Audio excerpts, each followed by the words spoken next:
Štrovsa Neme priče s podnaslovom Množični poboji komunističnih nasprotnikov komunizma 1941-1946. Na tem mestu najprej pozdravljam avtora knjige, pravnika Marka Štrovsa.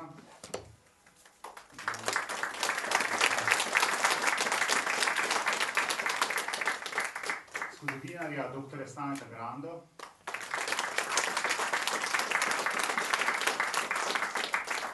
in publicista Iva Žejdelo.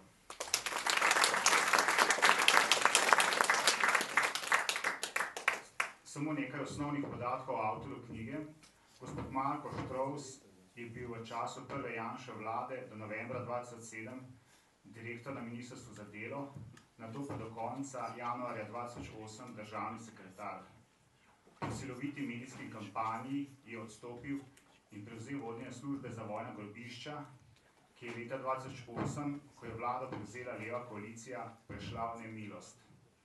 Po odkritju več množičnih grobišč, med katerimi je najbolj znano grobišče v grobu Svete Barbare, še večje pa na poljih pri Dobovi, je bil v začetku leta 2011 odstavljen, ta služba pa razpuščena. Od takrat se zasebno ukvarja z odkrivanjem grobišč ter razkrivanjem žrtev in storilcev. Knjiga Neme priče s podnaslovom Množični poboj nasprotnikov komunizma 1941-1946 je podatkovno in analitično zelo dobro napisana.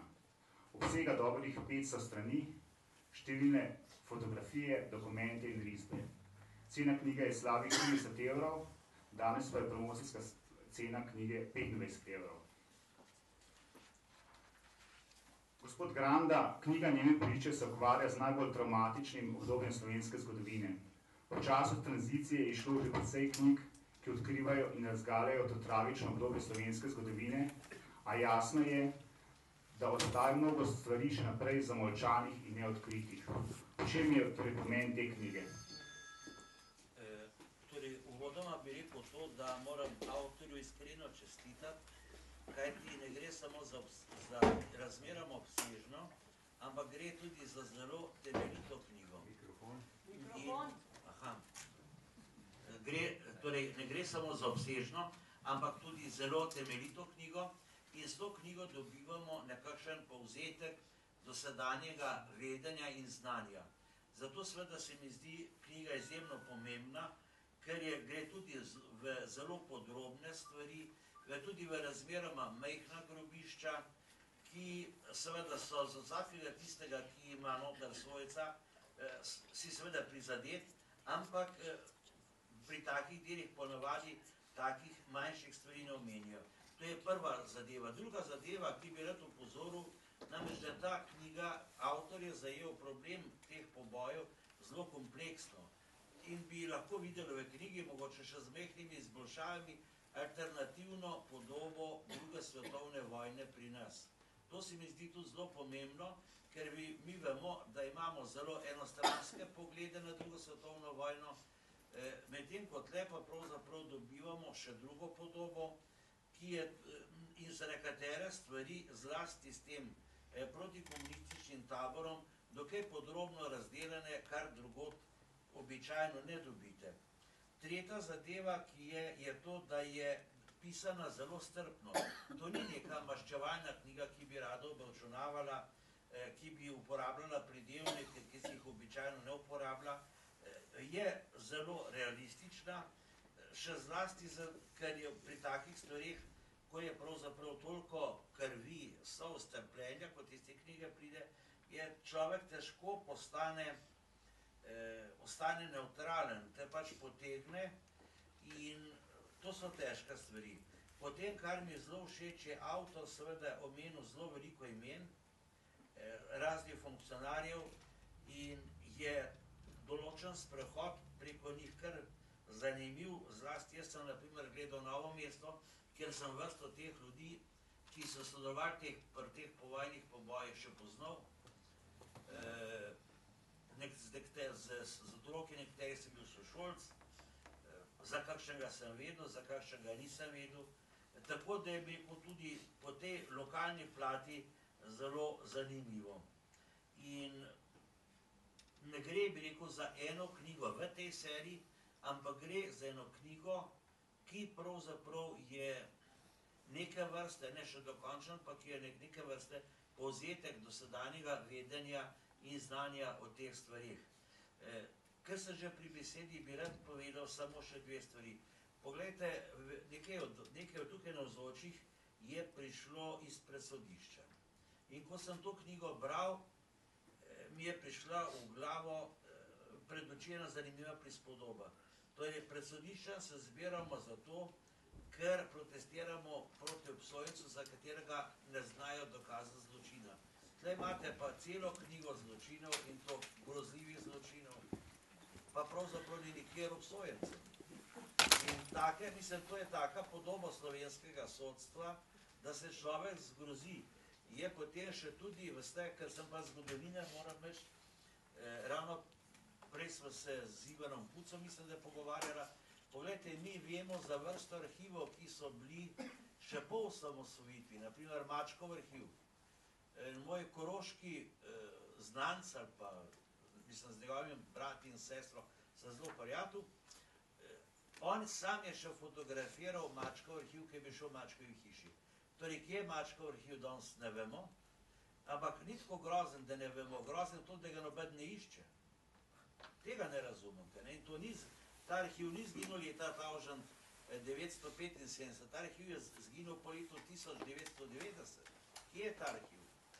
Nazadnje imamo mi službe, inštitucije, ki ogromno, prostite, državnega denarja poberijo, vendar teh arhivov noben ne išče.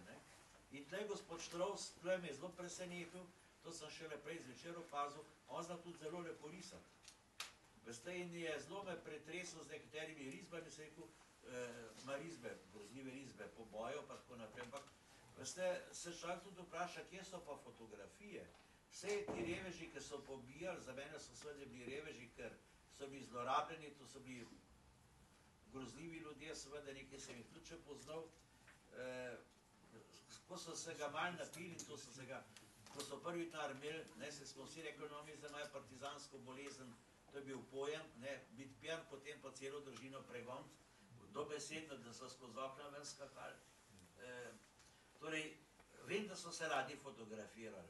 Nekje mora te fotografije biti, mi pa imamo te fotografij pravzaprav zelo malo. In tle je gospod Štrovs sicer ne objavljal, pa kot teh fotografij mene vedno preseneča tista iz Kidričevega, kjer piše gor koncentracijsko taborišče.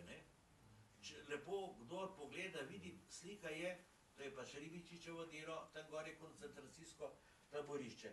No in zdaj pa je še zadnjo, poglejte, ena stvar, ne vem, če kdo tle je gozdar po poklicu. Ampak gozdarstvo je bilo pri nas za udbo najbolj prepredena stroka. Koliko morišč po gozdovih je bilo načrtno prikritih. Jaz vem dol za Dolenjsko, ko so jih prav načrtno zasajali, da me je pred 20 leti en me je poslal, rekel, pet, kaj boš videl, vse so še jame. Grem tja, sami topoli posajeni. Nisem videl več nobene jame, ker jasno, ko so ljudje pokopali se odrem in so se pred njom bil, tam so šli jamci, si sem videl. Torej, to je en tak primer. Potem to, kar tudi gospod Štrovs načenja, vprašanje smetišč, pogledajte to, kar se mi zaradi Celja razbujamo, pa ekologije, to je bilo vse načrtno zato, da so morišča prikrili. So navozili gor na tisoče kubikov strupa. A veste, tle vidite to peklensko državo, ki je funkcionirala ne do leta 46, ampak do leta, do danes, če hočete, to še funkcionira. Potem ima tudi on noter, vsaka policijska postaja je imela načrt vseh morišč na ozemlju policijske postaje. Razen pri Ilirski Bistrici je vse zginilo. Tudi ti ljudje, ker na vsaki policijski postaji bi zaupli hudbe, ki je skrbel za to, tudi ti ljudje nič ne vedo. Polno je v takih vprašanjih, ki tudi gospod Štrovs sproža in če hočemo, situacija je taka, kot je, vidim pa še dve stvari za perspektivo. On omenja noter, to vam je tale gospod iz Celja, njega citirate, no, ki se je tudi ukvarjal, ja, ne, Črneja, omenja nek poboj Židov, da ne bi tam pobili komunisti okrog 300 Židov. To je bil za mene pa res čisto nov podatek, jaz tega nisem vedel. In veste, če bi mi tak podatek internacionalizirali, ker le pa židovski lobi strahoten. Če bi Židje zvedeli, da je bilo pri nas pobitih po vojni 300 Židov, bi začelo pa tudi v mednarodnih krogih malo drugače ropotati. To vam zagotavljam. To je ena zadeva.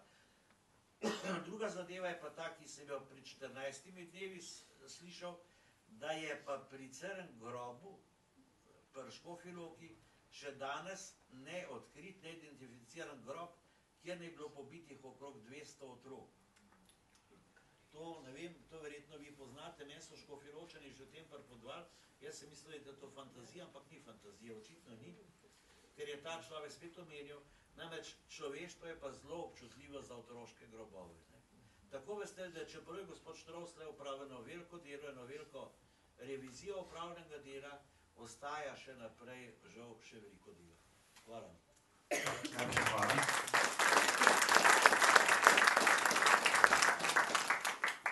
Sedaj pa bi dal besedo publicistu in zgodovinarju Ivu Žajdeli, ki je znan po raziskovanju polpretekle zgodovine, še posebej zločinov komunistične revolucije in zunajsodnih pobojev po drugi svetovni vojni, da okvirno predstavi knjigo gospoda Štrovsa, ki je vsebinsko razdeljena na 3 dele.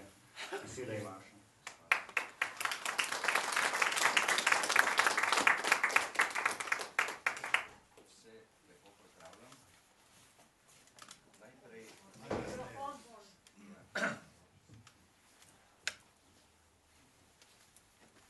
Najprej nekaj o terminologiji.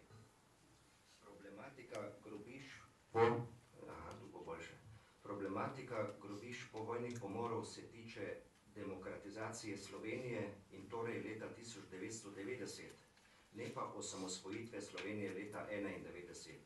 V zadnjih letih se je namreč v javnem prostoru za vse to, kar pomeni demokratizacija Slovenije, uveljavil lažen termin, ki se v izpeljavi glasi po osamosvojitvi Slovenije. Potem drugi termin. Med drugo svetovno vojno na Slovenskem ni bilo državljanske vojne, kot se danes pogosto piše. Tudi ta napačni termin se je v zadnjih letih vse bolj uveljavlja v Sloveniji. Za državljansko vojno morata biti izpolnjena 2 temeljna pogoja. Deželi ne sme biti tretjega akterja, kot je bil to v našem primeru okupator, ki je vojaško in policijsko bolj ali manj obvladoval dogajanje v Sloveniji.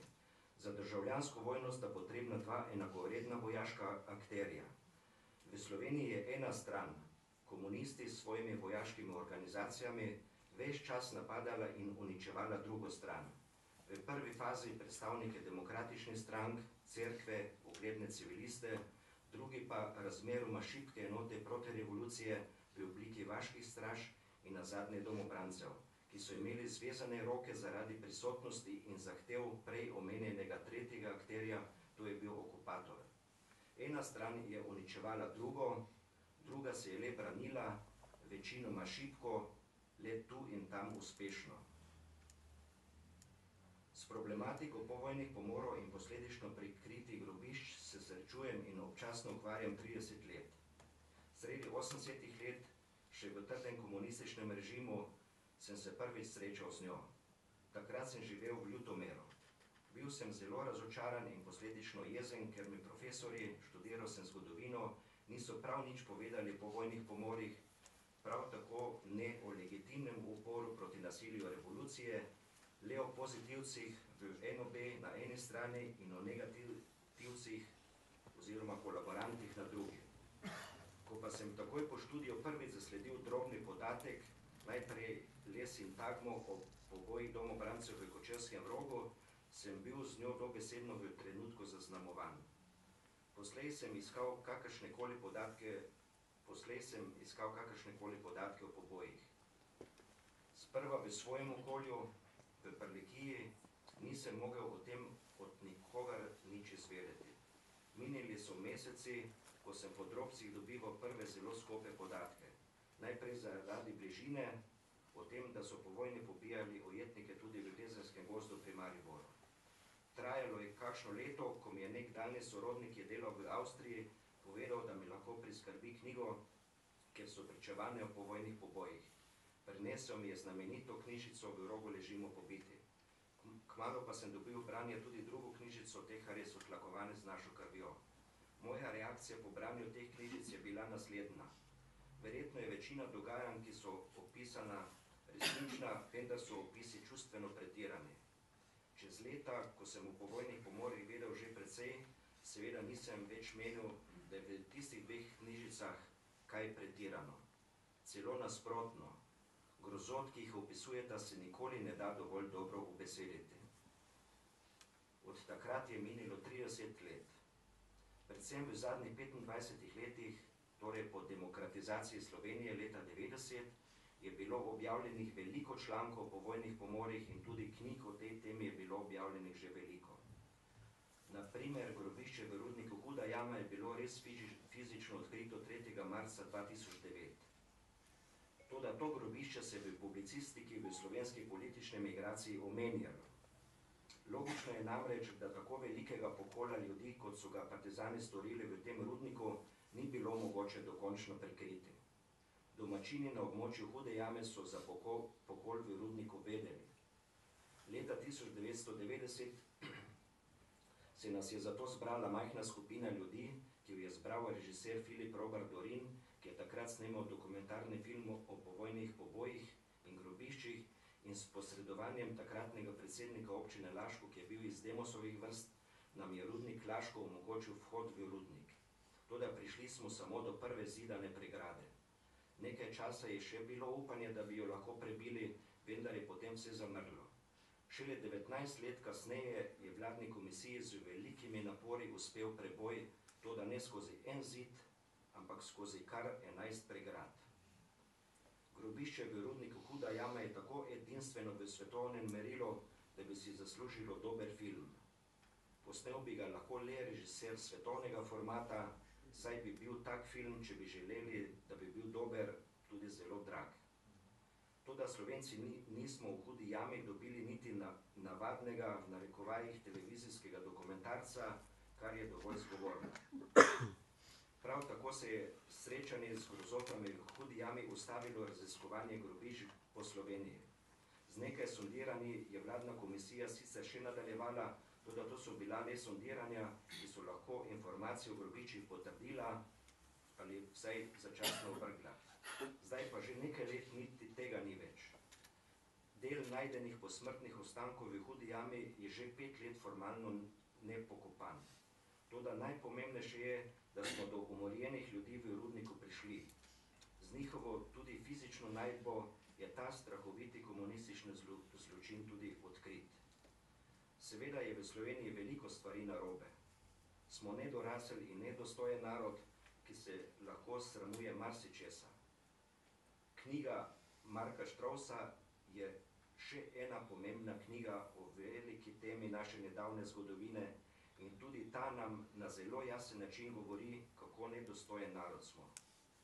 Ne le, da nam praktično povsod na državnem nivoju, v državnih medijih, v šolstvu, v kulturi, še vedno vlada zlagani svet komunistične revolucije. Tako je verjetno tudi zato, ker se stotin in stotin najbolj okorelih zločincev proti človečnosti ni kazensko sankcioniralo. Niti ene vsaj simbolne sodne obsodbe ni bilo. Še več, ti zločinci že 25 let v formalni demokraciji prejemajo ugodnosti, ki so jih pridobili z nasiljem. Z najhujšim nasiljem v slovenski zgodovini. To, da ostajamo dežela zavrženih, neurejenih grobišč, je le en pokazatelj o slovenski mizeriji.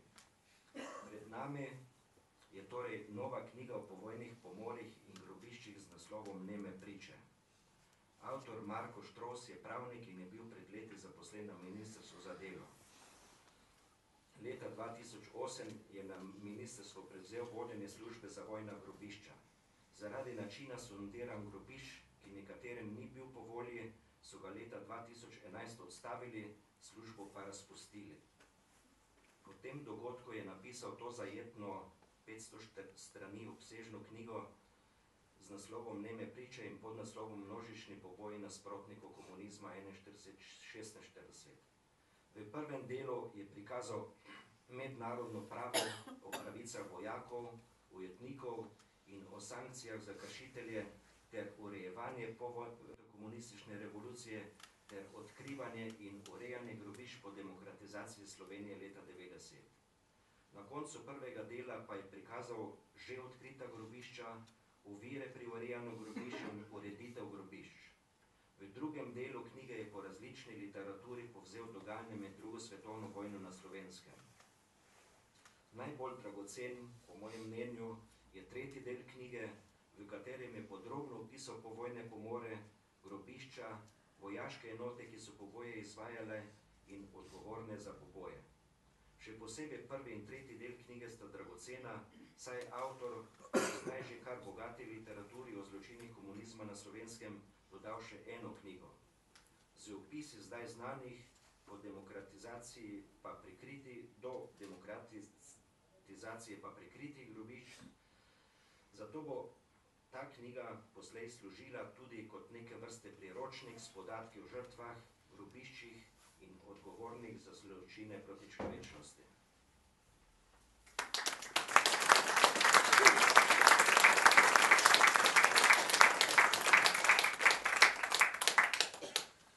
Najlepša hvala. Gospod Štrovs, naj vam najprej zastavim klasično vprašanje, zakaj ste se odločili, da napišete knjigo o tem najbolj žalostnem delu slovenske zgodovine, o smrtonosnih posledicah zločinske komunistične revolucije?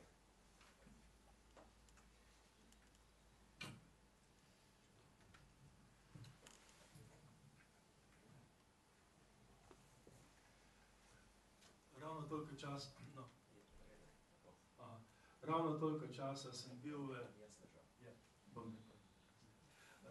časa sem bil blizu politike, da sem videl, da pri nas v Sloveniji nekako ne moramo priti na neka normalna razmerja. In tisto, kar pri nas v politiki kazi neka normalna medčloveška razmerja, je strah. In ravno ta strah je tisto, kar je treba raziskati in kar je treba odpraviti, preden bomo šli nekako naprej. In ta strah sem skušal raziskovati že včas, ker nisem razumel vsega, kar se med ljudmi dogaja. In ugotovil sem prav pri zbiranju gradiva za to knjigo, da je ogromen delež prejšnje generacije, medvojne generacije, bil tako drugače udeležen na tem dogajanju. Videl sem neko nesrečno zgodovinsko okoliščino, ki je mogoče premalo pri nas v šolski zgodovini poudarjena, da je partija slovensko partizanstvo ob koncu vojne zlorabljena. Ko so jugoslovanske armade začetku maja prišle v Slovenijo in pred njimi se umaknila nemška vojska in vse druge domače policijske in pa vojaške enote, tudi iz Hrvaške, Bosne in pa tudi iz Slovenije, je Tito razporedil praktično vso slovensko partizansko vojsko v posebne enote knoje. To so pa tiste enote, ki so jih izumili že Nemci v prodoru v Rusijo, ko so imeli tiste posebne grupe, Einsatzgruppe. To ni bila redna vojska in tisto je, da je jugoslovanska armada, vse 4 armade, ki so pred pridrle v Slovenijo, so bile že mednarodno priznane. Od sporazuma z Šubašičem je kralj priznal to jugoslovansko armado kot redno armado, ki ni bila več počistična armada, ampak redna armada in so se skušali držati mednarodnega prava. To pa ni veljalo za neke paravojaške usporedne enote, kot so jih tudi druge imeli. In nesreča je bila, da so vso slovensko partizansko vojsko razen 14. in 31. divizije vključili v Knoj. Tako da Knoj ni bil tisto, kar smo se mi učili, pa kar sem tudi sam premislil, da je to samo preimenovanje prejšnjih brigad VDV. ki so vključevale okrog 2000 partizanov. Ampak so vključili v to formacijo za uničevanje političnih nasprotnikov okrog 15 000 ljudi, 15 000 vojakov. Ti so še pri nas. In ti ljudje imajo nad sabo neko krivdo. In krivda se pa kaže ponavadi v molku. Tisti, ki se čuti krivega, je tem. In niso krivi samo tisti, ki so bili neposredno vključeni v te poboje, ki so bili logistično ogromen podvig. Na vse zadnje 100 000 ljudi pobit, to je v 2 mesecih. To je izredno velik logistični podvig, ker moraš imeti vojsko, ki straži te ljudi, vojsko, ki jih oskrbuje, vojsko, ki jih prevaža na morišča, vojsko, ki jih tisti eksekutorji so pravzaprav majhen delež. Vsa ta logistika je pa vključevala, kot sem prej rekel, okrog 15 000 prejšnjih partizanov, ki so bili vključeni v enotah NOJ, in pa še okrog 10 000 narodne zaščite, to so bili tisti, ki so bili prej terenci in pa v odredih, ki so bili teritorijalno razporejeni po celi državi. In vsi ti ljudje molčijo. Molčali so takrat in molčijo še zdaj. Samo v pijanosti so se izdali in začeli razlagati o tem, kako so pobijali, kako so otroka pobijali druge in posiljevali. Samo tega tudi nihče ne upa naprej raznašati. Poleg tega je ta strah se vtisnil tudi v glavo vseh drugih ljudi, ker vsi ti ogromni poboji so se sicer res izvajali v tajnosti, vendar na takšen način, da so ljudje lahko izvedeli, da se nekaj strašnega dogaja.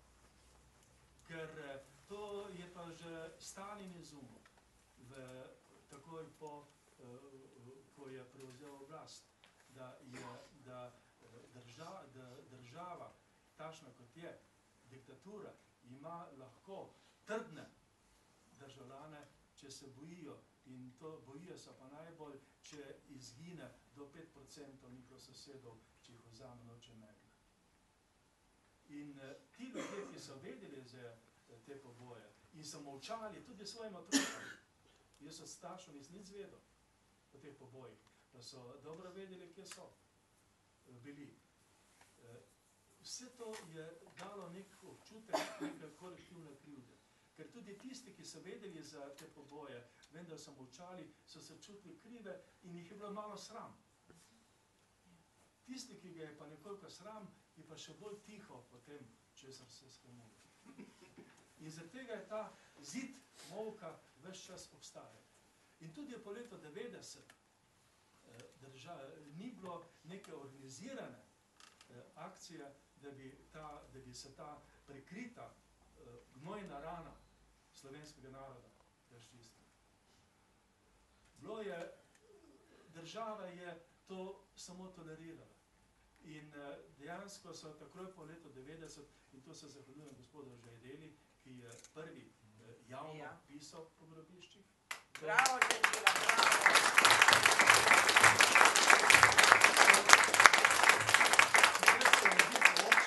Misli, da so se stvari spremenile in da se to zdaj lahko odkriva.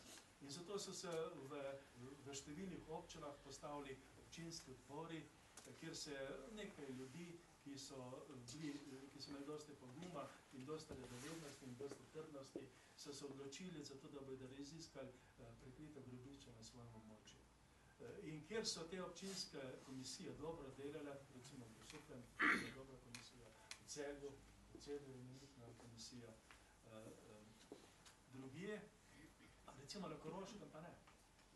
Zaradi tega imamo v tem zemljevidu grobišč, ki je tudi na zadnjih straneh, neke luknje, neka nepojasnjena prazna polja. Ker vemo recimo za Prekmurje, da tam so bili hudi boji med rusko in bolgarsko armado in Nemci in pa našim Volksturmom. slovenski.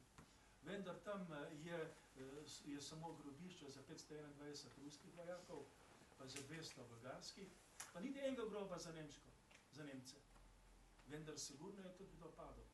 Vendar ta grobišča niso odkrita. V tej uradni zgodovini, ki smo se v šoli učili, je rečeno, da je 25.000 hrvaških vojakov in pa drugih padlo v prodoru proti Pliberku. Ni grobišč za te, ki so padli. Vse, če gledamo od Pliberka pa do Maribora, ni nobenega evidentiranega grobišča.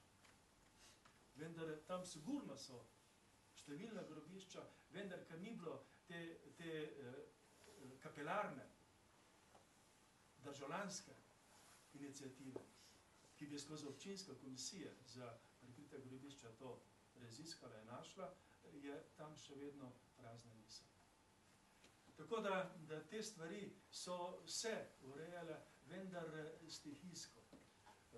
In sicer od leta 90 naprej je bil poskus raziskave v Pučnikovi komisiji, ki zaradi blokade, notranje blokade, ker je pač tako kot je v vsaki komisiji doslej veljala tudi tam, da da leva stran večino članov.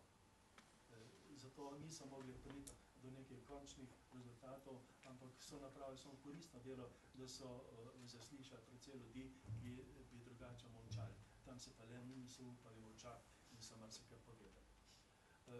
Potem je bila ustanovljena komisija za prikrita grobišča.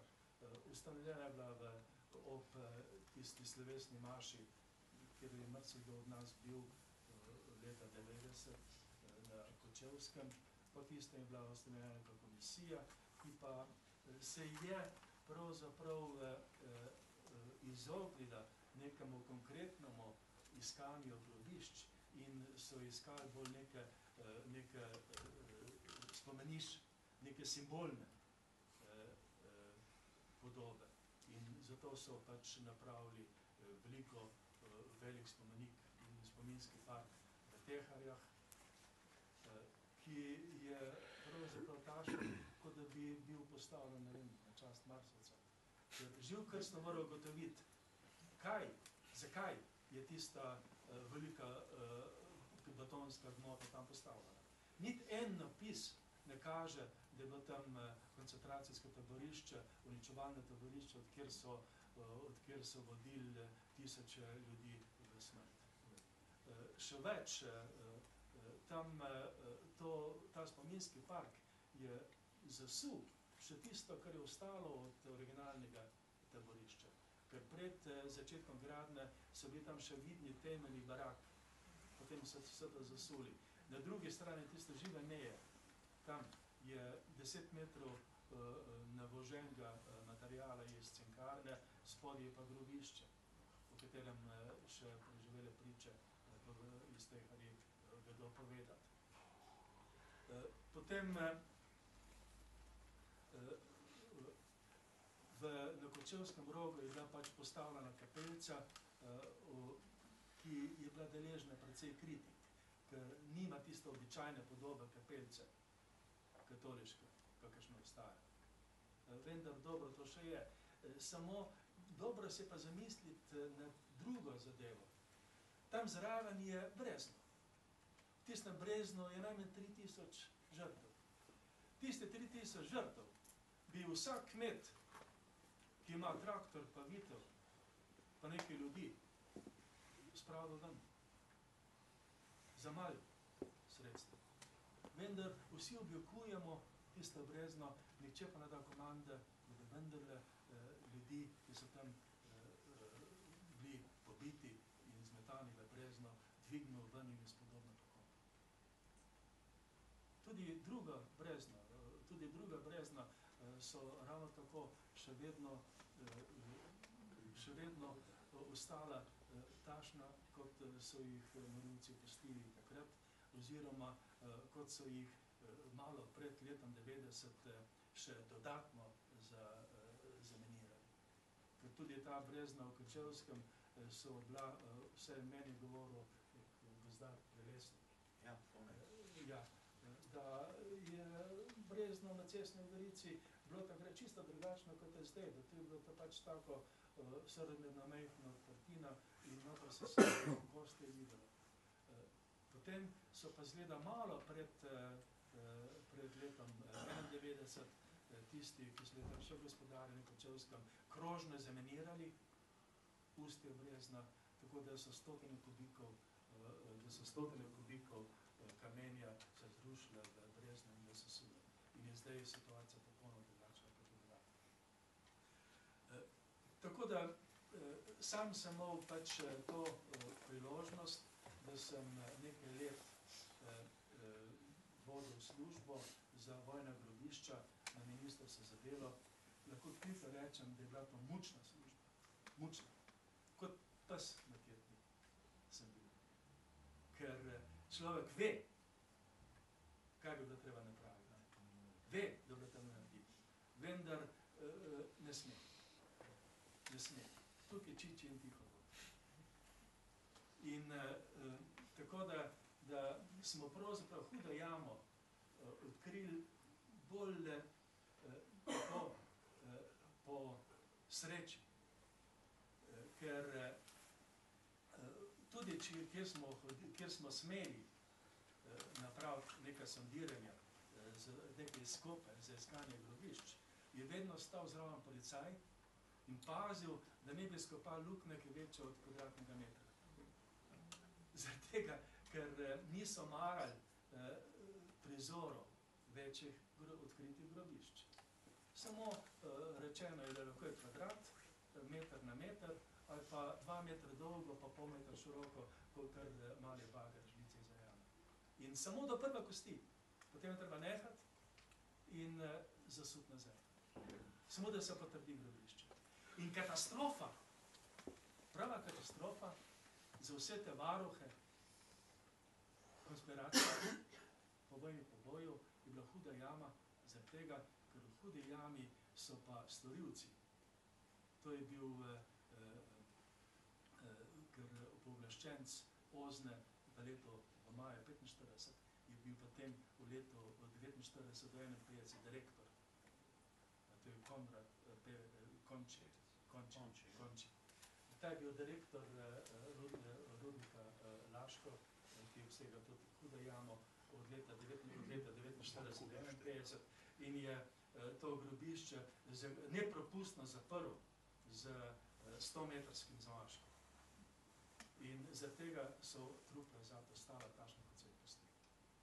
In mi smo takrat šli v to pravzaprav ilegalno v odkrivanje hude jame. Ker mi nismo odkrivali grobišča. Mi nismo odkrivali morišča. Mi smo se samo zmanili z pivovarno Laško, z pravno službo, ki je tam, in oni so bili lastniki in so še zdaj lastniki cele hude jame, da so tam izvedli jamska vzdrževalna dela. Jamska vzdrževalna dela. In začelo se, tisti zid, ki ste ga vi videli takrat, že pred 30 leti, tisti zid smo uspeli prebiti ne pod firmo iskanja grobišč, ampak rudnik Trbovlje-Hrastnik je tam izvedel reševalno vajo jamskih reševalcev. In jamski reševalci, se pravi ekipa, je prišla tja oblečena v tiste svoje kombinezone z maskami in so prevrtali tisti zid, dali skozi sondo, da bi ugotovili, ali je tam na drugi strani plin ali ni, in ugotovili, da se da. Potem so pa tisto skrampe razbili, ti zid bo tako, da bi več. Vendar za tistim zidom je bilo pa do stropa, samo to, ki je manjkalo do vrha nasutja, takega grušča, ki se ga tja navozili z druge delo jame. In potem se pa začelo tisto, da bi to odprli in odprli pa pod firmo jamskih vzdrževalnih del, smo odpirali. Tudi denar za to plačilo in sklepanje pogodb Ni šlo direktno, tako kot bi človek pričakoval, kot plačilo akcije odkrivanja grobišč, ampak je moral tisti denar, ki ga je vlada dala, kaže v ministrstvu in tudi sam sem napravil križkovcev kariero svojo na tem področju in sem zato bil bolj korajžen. Sem tudi poskušal, da bi v Primostevcu, kjer smo odkrili dosti večje, vse trikrat večje grobišče kot v Hudi jami, na Polju, kjer ni noben problem napraviti skop, ker tam 1,30 m globoko in 4 metre na široko in 1,5 metra na debelo so okostje. Tam je protitankovski jarak in tiste protitankovski jarak so pomili. In sem celo poskušal narisati, kako je to izgledalo za trupli leto 1945. In tam sem sam potem tudi v ministrstvu odgovoril, da bomo pač odkrili 10 metrov dolg, 10 metrov tega jarka po celi širini in da bo prizor še hujši kot v Hudi jami. Vendar tega prizora pač nisem doživel, ko sem ga pognal. In zanimivo je, da je ta stvar, da so to prepoved odkrivanja tega velikega grobišča v Primostevcu izposlovali neki komisiji, v kateri je bil Andrej Polak. To je znan priimek. Vsak nekaj se s tem ukvarja. Ja. Potem je bil kriminalist, ki je zašuštral postopek za ugotavljanje krivca v Konfilu in pa tisti tožilec, ki je dol pristojen. In tiste so ugotovili, da se tega ne sme. In tiste so potem ugotovili, da se pač ne sme ničesar nadaljevati, da sondiranje je že pokazal tam grobišče in da to je čisto zadostno.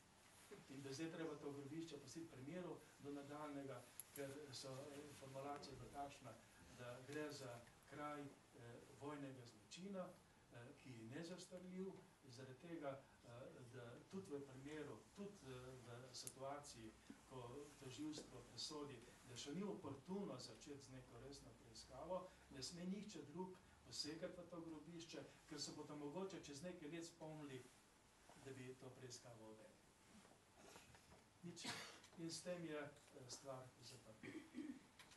V glavnem, zdaj imamo po 25 letih od kar smo samostojna država, imamo neko grobo sliko, zelo grobo sliko o grobiščih, ki so v Sloveniji. Ta grobišča v glavnem lahko razvrstimo med grobišča slovenskih žrtev, ki so tudi iz obdobja po vojni, kjer gre za množično grobišče, v katerih je okrog 16.000 ljudi, in pa za medvojna borišča, kot je recimo Krimska jama in pa druga brezna po gozdovi. Pulogor nad Prisupnem, nad Vodicem je precej okrog Gornje Trebuša je precej grobišč, okrog Prevevža na Gorenjskem. Posod, kjerkoli so bile dalj časa neke večje partizanske enote, imamo zraven tudi grobišče. Ker izgleda, da takrat so drugi večeri pač v komandi imeli vedno upravka s tem, da so kakšnega reveža dobili in ga tam odsvarili in je čas meni. In tako da ta grobišča se zelo, za katere pravimo, da je okrog 600 evidentiranih, so zelo raznolike. Velika množična grobišča so pravzaprav, se jih da našteti s prstli obeh rok. To so grobišča, ki so na liniji od Dravograda do Dobove, kjer so se umikali in kjer so gonili nazaj hrvaško vojsko in begunce čez Celje. Tam so velika grobišča, ki so evidentirana, so okrog Meslinje, tam sta dva tankovska jarka, v vsakem od njih je okrog je več kot 1000 žrtev. To je tam, če greste od Doriča proti Meslinji, kjer je dolina najbolj ozka. Tam sta dva tankovska jarka preko doline.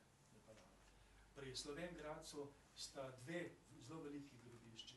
Eno je ob desni strani ceste, če se peljete od Slovenjega Gradca proti Dravogradu, kjer stoji nek vprašaj. Neka forma viva, kaj je bila. Tam se postavlja nek velik vprašaj. Nek kip v obliki vprašaja. Če boste tam peljali, boste sigurno to opazili. Tam je bil tankovski jarek čez celo dolino in tiste tankovski jarek so napolnili z begunci in hrvaškimi ujetniki. Leta 45. In pa Žančani. Žančani so pa levo od ceste iz Slovenj Gradca proti Kotlam.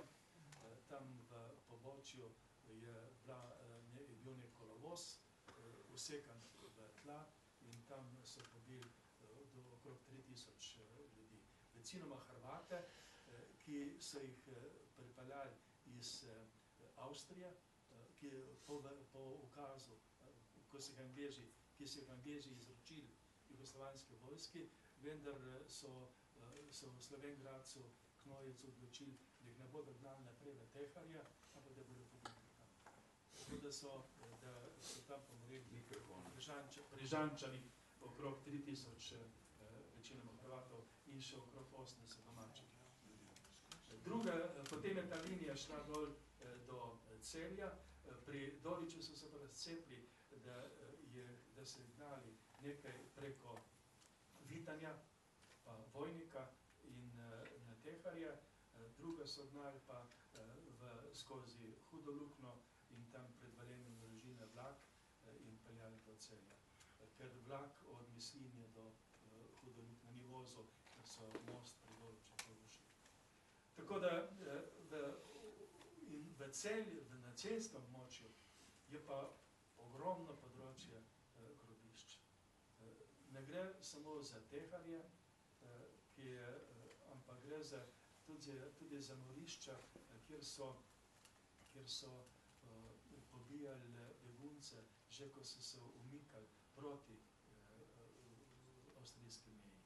In sicer ta grobišča so v dolini od Zidnega mosta do Celja, na levo pri Rimskih Toplicah se gre proti dolu in tja so vodili množice ljudi v območju med Dolom in Starim Hrastnikom pobijan tistih grobiščih. Tam je bilo okrog 7000 ljudi pobitih. Potem, zdaj bi se zgubil, če bi to še nadaljeval. Druga linija velikih množičnih grobišč gre potem od Celja proti Rogatcu. Ker od Rogatca proti Celju se je umikala hrvaška vojska z begunci in velike množice so zajeli in jih potem dali Knojevcem, ki so jih pobijali okrog Rogatca in pa niže bolj pri Svetem Petru pod Svetimi gorami. Zdaj se tistemu kraju reče Bistrica v Sotli. In to gre posod za grobišča več tisoč trupi. In pa po Savski dolini od Dobove do Radeč, do Zidnega mosta. Tu so množična grobišča pri Mostecu, kjer pravijo, da je do 10.000 ljudi bilo pobitih. Potem množična grobišča so pri Kostanjevici, v gozdu pred Kostanjevico iz smeri Brežic. Označena je z neko leseno skulpturo v obliki X-a. V tistem gozdu je okrog 4000 ljudi pobitih. Večinoma Hrvatov. Potem tu je ta štajerski del, drugi del je šel pa pri Dravogradu, ne, ko so jih gnali nazaj, niso jih gnali preko na Celje, pa so jih gnali na Maribor in s tem, da bi jih potem peljali naprej proti Varaždinu. In na tem maršu smrti, ki je bil dolg skoraj celo to dolino, to je nekaj 10 kilometrov dolga kolona, so tam gnali od Dravograda proti Mariboru. Tam zanimivo, da ni evidentirano nobeno grobišče. Šafarič sicer omenja tam več grobišč, največje, ki bi bilo, je pri Brestovnici. Tam so imeli Nemci med vojno veliko taborišča, več barak, ker so gradili elektrarno Mariborska Žemeljkovna. In v tista baraka so precej ujetnikov po vojni na bunkali in potem so tam pobijali, vendar ni evidentirano nobeno grobišče, in če bi dosti iskali, bi ga verjetno našli.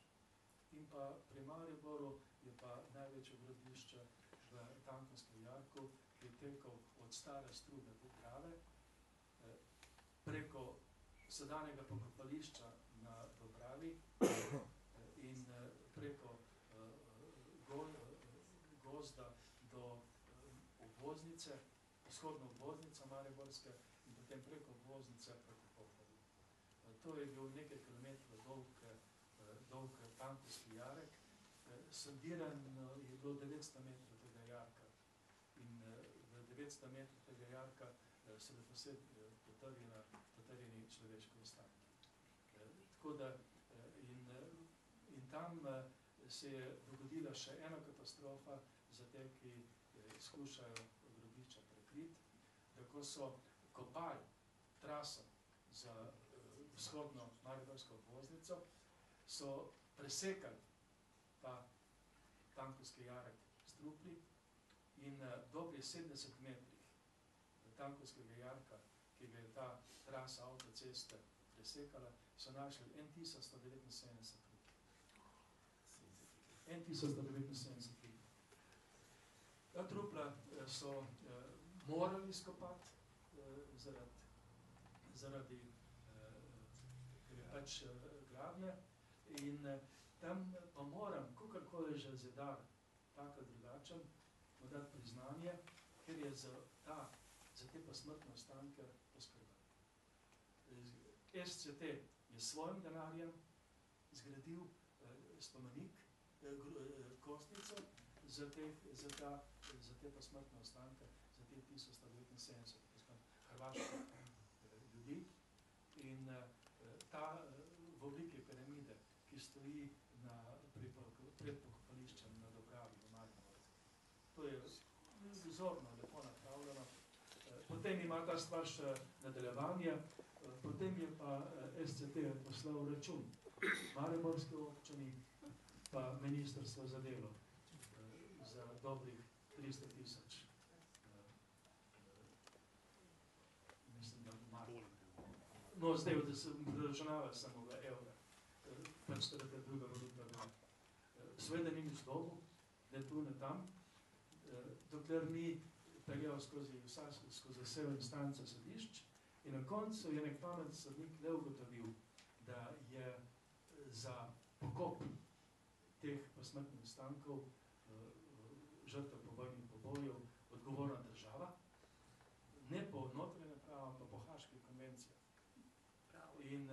In je naložil ministrstvo, da to plača, ministrstvo za delo, da to plača, nekaj pa moral ministrstvo plačati teh 360 000 evrov za cene za samogradno in še dober milijon obresti. Tako da to je bila dobra šola, ki se pa ni prijela. Drugo veliko grobišče je na Mariborskem Pohorju okrog Areha. Tam, kjer so smučišča, preden prijete do hotelov, Areh je neko jezero in tam je okrog 3000 večinoma nemške manjšine.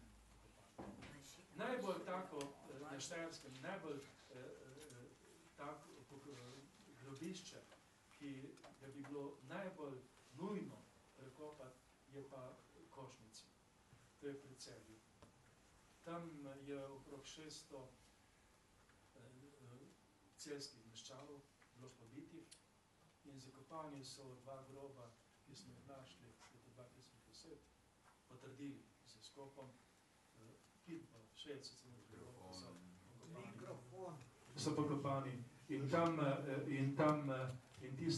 tam ne gre za domačine iz Celja, ki imajo še sorodnike in tam bi lahko verjetno z DNK analizami to ugotovili. Nesplošno velja, potem imamo še linijo od Hrušice do Kočevskega Roga, kjer je vsega skupaj okrog 50.000 pobitih. To so okrog Crngroba, Lancovo, potem okrog Ljubljane so grobišča Podotik, potem gor na Golem, okrog Krima in pa Kočevski Rog. Potem imamo pa na Primorskem so pa Brezna. Med Brezni, kjer je več kot 1000 pobitih, so Brezna na Trnovski planoti, predvsem Zalesnika, potem Brezno pri Sežani, to je Golobivnica, in Brezno na Koperskem, na Kraškem robu, kjer je Brezno pod Srbskim vrhom. Vsa ta brezna so zasuta z odpadki, v Golobivnici so pršuti iz pršutarne, ki je tam, v jami pod Srbskim vrhom je pa nekaj 100 kubikov nekih smrdljivih salami iz kopenskega pristanišča. Zdaj, vsa ta množica grobišč bi morali na nek dostojen način urediti. Ne tako, da bi jih samo prikrili, ampak to je treba urediti kot častno, kot gre za vojna grobišča. In predvsem bi morali pa predtem neko načelno vprašanje rešiti. Tu ne gre za grobišča, tu ne gre za pokopališča. To so skrivališča, kamor so morilci skrili svoje žrtve. Tako da kdorkoli leži v tistem grobišču, ne zasluži tega, da bi tam večno ostal. Treba jih je prekopati na neko, ali bodi se novo pokopališče, bodi se na neko že obstoječe pokopališče ali neko konstrukcijo. Zdaj to je samo prvi del vsaka taka kriminalka. Se pravi, mi smo našli na območju Slovenije do 100.000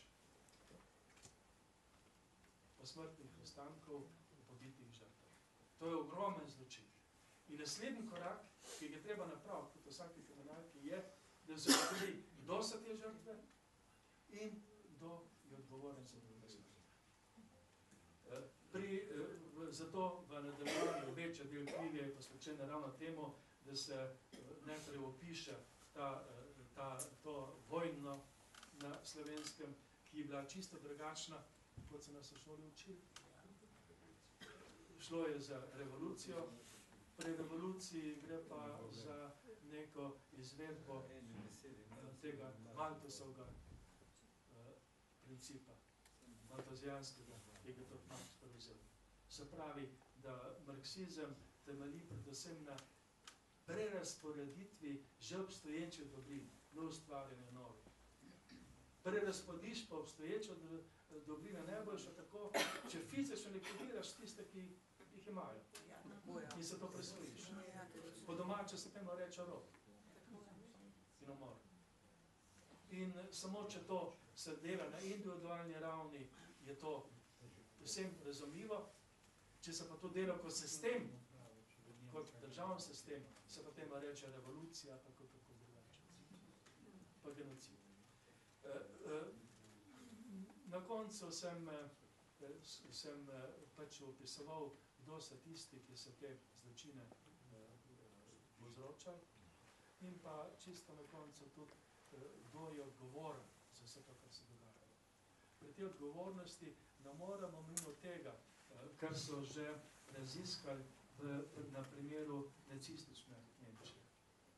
Na vrhu je bil tam Hitler, ki je pač na vrhu piramide.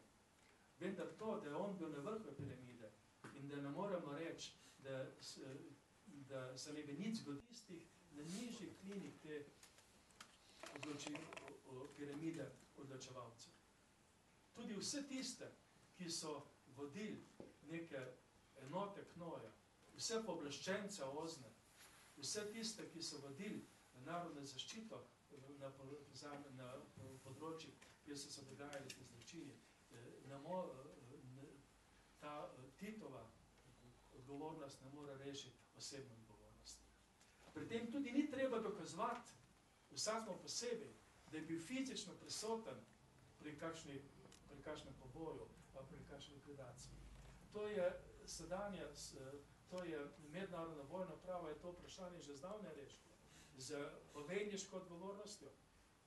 Če poveljnik, ki vodi neke enote, ki obvladujejo določeno območje, dopusti, da se tam dogajajo vojni zločini, je odgovoren, tudi če jih ni samo kazal. Moral bi storiti vse, da do teh vojnih zločinov ne bi prišlo. In to je tudi dosti lažje ugotoviti, ker mi ne moramo ugotoviti, kdo točno je bil eksekutor nekje. Posebej zaradi tega, ker so imeli zelo perfiden način organizacije teh vojnih pobojev. Niso, praviloma so eksekutorje na določeno področje pripeljalo drugot, tako da jih domači partizani niti niso poznali. Mešali so eksekutorje, mešali so tudi skupine, ki so jih tam in tam pobijali. Ravno zaradi tega, da bilo to vse skupaj težje ugotoviti. Vendar, čeprav ne moramo teh osebno odgovornih eksekutorjev na določenem za vojnih zločinov na določenem področju ugotoviti, lahko še vedno po zgodovinskih virih točno ugotovimo, katera enota knoj, pa katere pooblaščenstvo OZNE je bilo pristojno za tisto področje. In tisti, ki je to vodil, je odgovoren. Če ni, tudi in ker gre to za neko moralno odgovornost, za neko odgovornost pred zgodovino, pred narodom, niti ni pomembna ta kazenski postopek, za katerega mora biti tisti, ko zaštiti še živ. Tudi, če ni več, je treba ugotoviti, da so se tam zločine dogajali in da je bila ta in ta organizacija odgovorna za te zločine in da je te organizacije vodila ta in ta skupina ljudi. Da ne bi kdajkoli še gledali njihovi spomenikov.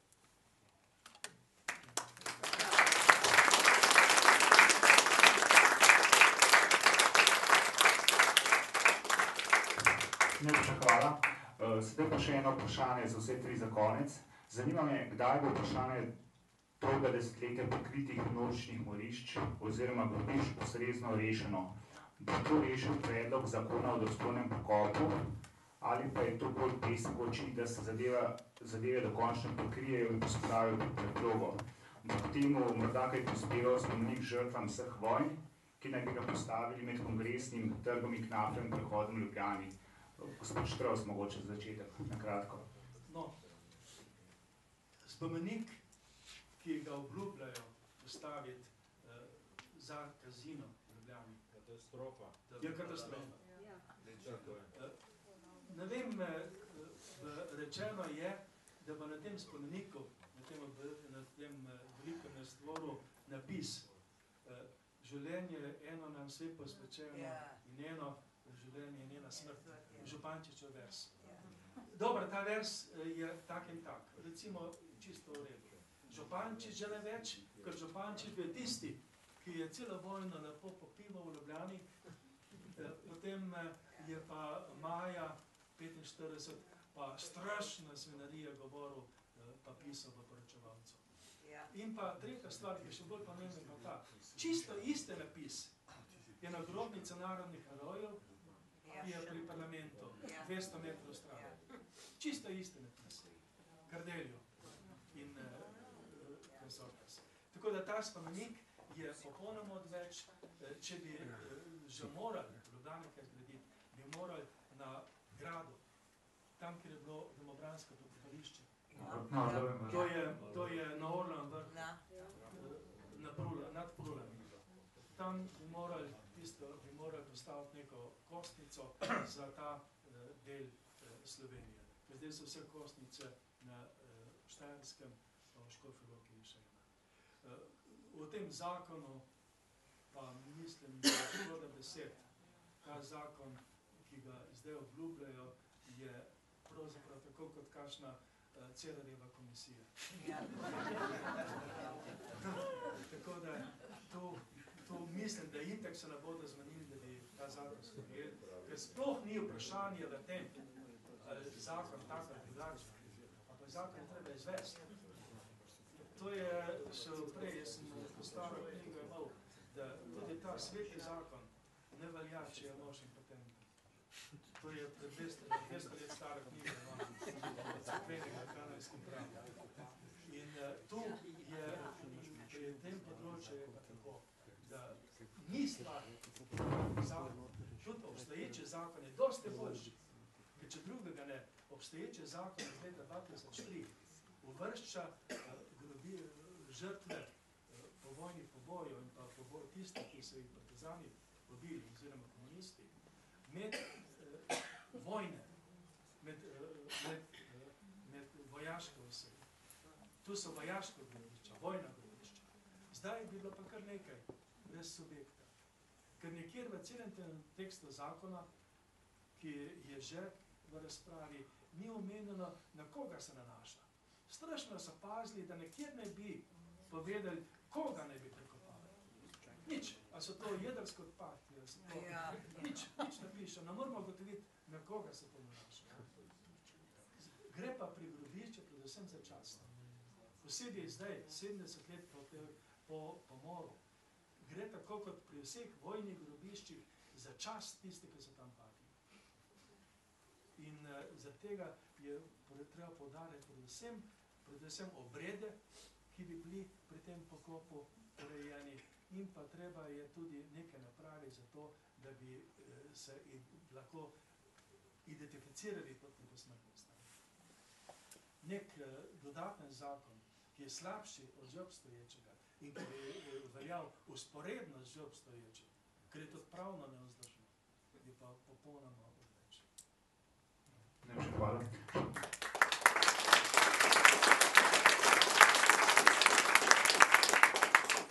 Gospod Granda. Sej, nimam pravzaprav k temu kaj dodati. Torej, oprostite, mene je ta ideja o tem novem zakonu zelo prizadela. Mogoče je bil dober namen, skušam biti pošten, ampak ta nov zakon izraža totalno neznanje, nerazumevanje. Za mene je to samo nova kolaboracija pri zločinu. Namreč, če ti ne poveš, kdo je pobit, kdo jih je pobil, kaj pa šeš potem delati? To ni pošteno in tle gre samo za pomoč morilcem. Najlepša hvala.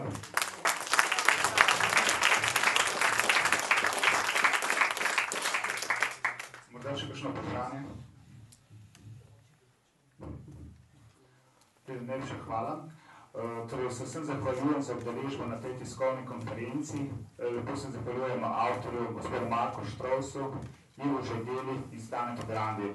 Najlepša hvala, srečno.